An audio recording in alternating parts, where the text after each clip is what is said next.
Hello students. So today we will see the structure of sperm. In the last class we have discussed in detail about spermatogenesis. आज ਆਪਾਂ sperm ਦੇ structure ਨੂੰ detail ਵਿੱਚ study ਕਰਾਂਗੇ. So this is the structure of sperm. ਸਾਰੇ parts ਬਾਰੇ ਆਪਾਂ one by one ਦੇਖਾਂਗੇ. ਸੋ ਸਭ ਤੋਂ ਪਹਿਲਾਂ ਮੈਂ ਤੁਹਾਨੂੰ ਇੱਕ ਗੱਲ ਦੱਸਣਾ ਚਾਹੁੰਦੀ ਹਾਂ ਕਿ ਜਿਹੜਾ ਹਿਊਮਨ ਸਪਰਮ ਹੈ ਇਟ ਇਜ਼ ਮੋਟਾਈਲ। ਠੀਕ ਹੈ, ਇਹ ਮੋਟਾਈਲ ਹੈ, ਮੂਵ ਕਰ ਸਕਦਾ ਹੈ। ਕਿਉਂ ਮੂਵ ਕਰ ਸਕਦਾ ਹੈ ਅੱਗੇ ਆਪਾਂ ਇਹਦੇ ਬਾਰੇ ਪੜ੍ਹਾਂਗੇ। ਸਭ ਤੋਂ ਪਹਿਲਾਂ ਡਿਸਕਵਰ ਕਿਹਨੇ ਕੀਤਾ ਸੀ ਇਹਨੂੰ? ਲਿਓਵਨ ਹੁਕ ਨੇ। ਠੀਕ ਹੈ, ਜੇ ਵਾਇਬਿਲਿਟੀ ਪੀਰੀਅਡ ਦੀ ਗੱਲ ਕਰੀਏ 24 to 48 hours after releasing in the female genital tract. Female genital tract ਦੇ ਵਿੱਚ ਰਿਲੀਜ਼ ਹੋਣ ਤੋਂ 48 ਆਵਰਸ ਬਾਅਦ ਇਹ ਜਿਹੜਾ ਹੈ ਇਹ ਡਿਸਟਰੋਏ ਹੋ ਜਾਂਦਾ ਹੈ, ਇਹਦਾ ਵਾਇਬਿਲਿਟੀ ਪੀਰੀਅਡ ਖਤਮ ਹੋ ਜਾਂਦਾ ਹੈ। ਜੇ ਮੰਨ ਲਓ 48 ਆਵਰਸ ਤੋਂ ਬਾਅਦ ਕੋਈ ਐਗ ਪ੍ਰੈਜ਼ੈਂਟ ਹੋਵੇ ਅਤੇ ਉਹਦੀ ਫਿਊਜ਼ਨ ਸਪਰਮ ਦੇ ਨਾਲ ਨਹੀਂ ਹੋਊਗੀ। So basically the human sperm has 4 main parts. ਕਿਹੜੇ ਨੇ? Head, neck, middle piece, tail. And ਜੇ ਆਪਾਂ ਦੇਖੀਏ ਜਿਹੜੇ ਸਪਰਮ ਆ ਉਹ ਪੂਰਾ ਕਿਹਦੇ ਨਾਲ ਕਵਰਡ ਹੈ? ਪਲਾਜ਼ਮਾ ਮੈਂਬਰੇਨ ਦੇ ਨਾਲ। You can see in the diagram all around the sperm Ki present ਹੈ? ਪਲਾਜ਼ਮਾ ਮੈਂਬਰੇਨ ਪ੍ਰੈਜ਼ੈਂਟ ਹੈ। ਠੀਕ ਹੈ, ਸੋ ਵਨ ਬਾਏ ਵਨ ਆਪਾਂ ਹਰ ਪਾਰਟਸ ਨੂੰ ਡਿਸਕਸ ਕਰਾਂਗੇ। ਸਭ ਤੋਂ ਪਹਿਲਾਂ ਆਪਾਂ ਦੇਖਾਂਗੇ first part that is head ਬਾਰੇ। ਹੈਡ ਦੇ ਵਿੱਚ ਬੇਸਿਕਲੀ ਦੋ ਪੋਰਸ਼ਨਸ ਆ ਜਾਂਦੇ ਨੇ, ਇੱਕ ਆ ਜਾਂਦਾ ਹੈ ਨਿਊਕਲੀਅਸ ਐਂਡ ਦੂਜਾ ਆ ਜਾਂਦਾ ਹੈ ਐਕਰੋਜ਼ੋਮ। ਸੋ ਸਭ ਤੋਂ ਪਹਿਲਾਂ ਆਪਾਂ ਨਿਊਕਲੀਅਸ ਦੀ ਗੱਲ ਕਰੀਏ। ਜੇ ਜੋ ਨਿਊਕਲੀਅਸ ਹੈ ਇਟ ਇਜ਼ ਐਲੋਂਗੇਟਿਡ ਐਂਡ ਹੈਪਲੋਇਡ। ਮਤਲਬ ਕਿ ਇਹਦੀ ਜਿਹੜੀ ਸ਼ੇਪ ਹੈ ਉਹ ਮਤਲਬ ਐਲੋਂਗੇਟਿਡ ਹੈ, ਥੋੜ੍ਹੀ ਜਿਹੀ ਐਲੋਂਗੇਟਿਡ ਸ਼ੇਪ ਹੈ ਹੈਡ ਦੀ। ਐਂਡ ਇਹਦੇ ਵਿੱਚ ਜਿਹੜੇ ਕ੍ਰੋਮੋਜ਼ੋਮਸ ਨੇ ਉਹਨਾਂ ਦਾ ਨੰਬਰ ਹੈਗਾ ਵਾ ਹੈਪਲੋਇਡ। ਠੀਕ ਹੈ, ਹੈਪਲੋਇਡ ਨੰਬਰ ਆਫ ਕ੍ਰੋਮੋਜ਼ੋਮਸ ਦੈਟ ਮੀਨਸ ਇਹਨੂੰ ਆਪਾਂ ਐਨ ਨਾਲ ਰਿਪਰੈਜ਼ੈਂਟ ਕਰਦੇ ਹਾਂ। ਇਸ ਤੋਂ ਇਲਾਵਾ ਹੈਡ ਦੇ ਵਿੱਚ DNA as a chromosomal material present ਹੈ ਐਂਡ ਸਰਟਨ ਪ੍ਰੋਟੀਨਸ ਵੀ ਪ੍ਰੈਜ਼ੈਂਟ ਨੇ। ਜੇ ਆਪਾਂ ਐਕਰੋਜ਼ੋਮ ਦੀ ਗੱਲ ਕਰੀਏ, ਐਕਰੋਜ਼ੋਮ ਕੈਪ ਲਾਈਕ ਸਟਰਕਚਰ ਹੈ ਜੋ ਕਿ ਨਿਊਕਲੀਅਸ ਦੇ ਉੱਪਰ ਪ੍ਰੈਜ਼ੈਂਟ ਹੈ ਅਬਵ ਦ ਨਿਊਕਲੀਅਸ।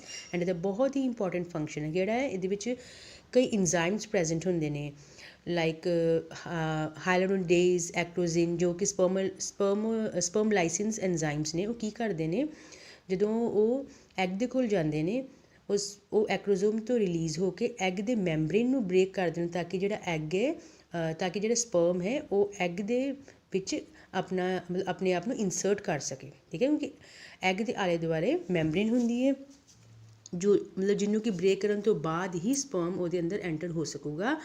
ਬ੍ਰੇਕਿੰਗ ਦਾ ਕੰਮ ਕੌਣ ਕਰਦੇ ਨੇ? ਆ ਐਨਜ਼ਾਈਮਸ ਜੋ ਐਕਰੋਜ਼ੋਮ ਦੇ ਵਿੱਚ ਪ੍ਰੈਜ਼ੈਂਟ ਹੁੰਦੇ ਨੇ। So you can see in the diagram ਕਿ ਜਿਹੜੇ ਨਿਊਕਲੀਅਸ ਹੈ, ਠੀਕ ਹੈ, ਨਿਊਕਲੀਅਸ ਪ੍ਰੈਜ਼ੈਂਟ ਹੈ ਇੱਥੇ। ਨਿਊਕਲੀਅਸ ਦੇ ਉੱਪਰ ਕੀ ਪ੍ਰੈਜ਼ੈਂਟ ਹੈ? ਨਿਊਕਲੀਅਸ ਦੇ ਉੱਪਰ ਪ੍ਰੈਜ਼ੈਂਟ ਹੈ ਐਕਰੋਜ਼ੋਮ। ਸੋ ਅਬਵ ਦ ਨਿਊਕਲੀਅਸ ਕੀ ਪ੍ਰੈਜ਼ੈਂਟ ਹੈ? ਐਕਰੋਜ਼ੋਮ, ਜਿਹਦੇ ਵਿੱਚ ਆਪਣੇ ਐਨਜ਼ਾਈਮਸ ਪ੍ਰੈਜ਼ੈਂਟ ਨੇ ਜੋ ਕਿ ਅੱਗੇ ਜਾ ਕੇ ਐਗ ਦੇ ਮੈਂਬਰੇਨ ਨੂੰ ਬ੍ਰੇਕ ਕਰਨਗੇ। ਠੀਕ ਹੈ, ਸੋ ਇਹ ਸੀ head portion. Next is neck. So neck ਦੇ ਬਾਰੇ ਕੁਝ ਜ਼ਿਆਦਾ NCERT ਦੇ ਵਿੱਚ ਦੇ ਨਹੀਂ ਰੱਖਿਆ।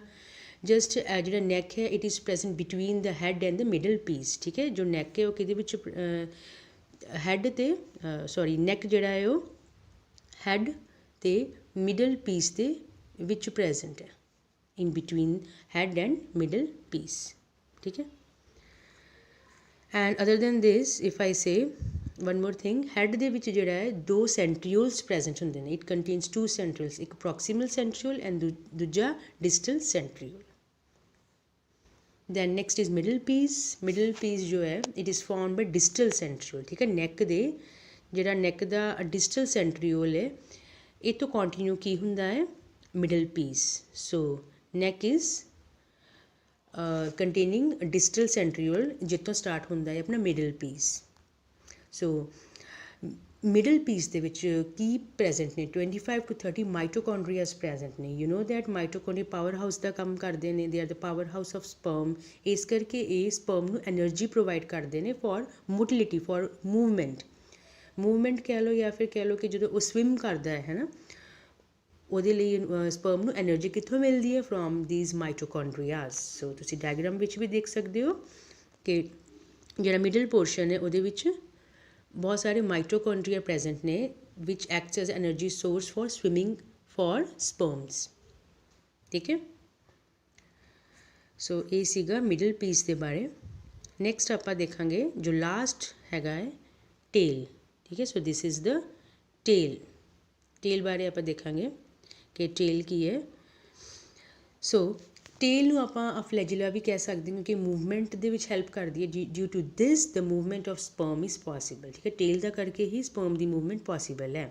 that is क्योंकि sperm motile क्यों है, क्योंकि ਉਹਦੇ ਕੋਲ tail है which can move, clear।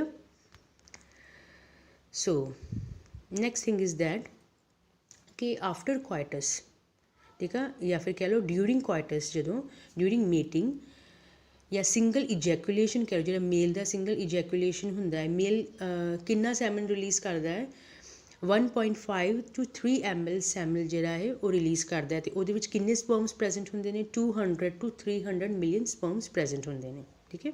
ਸੈਮਨ ਦੇ ਬਾਰੇ ਆਪਾਂ ਲਾਸਟ ਕਲਾਸ ਵਿੱਚ ਪੜ੍ਹਿਆ ਸੀ ਕਿ ਸੈਮਨ ਕੀ ਹੁੰਦਾ, ਸੈਮੀਨਲ ਪਲਾਜ਼ਮਾ ਅਤੇ ਸਪਰਮਸ ਤੋਂ ਮਿਲ ਕੇ ਬਣਦਾ ਹੈ। ਸੈਮੀਨਲ ਪਲਾਜ਼ਮਾ ਜੋ ਕਿ ਆਪਣੇ ਅਪਰੋਸਟਰੇਟ ਐਂਡ ਬਲਬੋਯੂਥਰਲ ਗਲੈਂਡਸ ਤੋਂ ਸੈਮੀਨਲ ਵੈਸੀਕਲ ਤੋਂ ਆਉਂਦਾ ਹੈ ਨਾ, ਅਤੇ ਉਹਨੂੰ ਆਪਾਂ ਸੈਮਨ ਕਹਿੰਦੇ ਨੇ।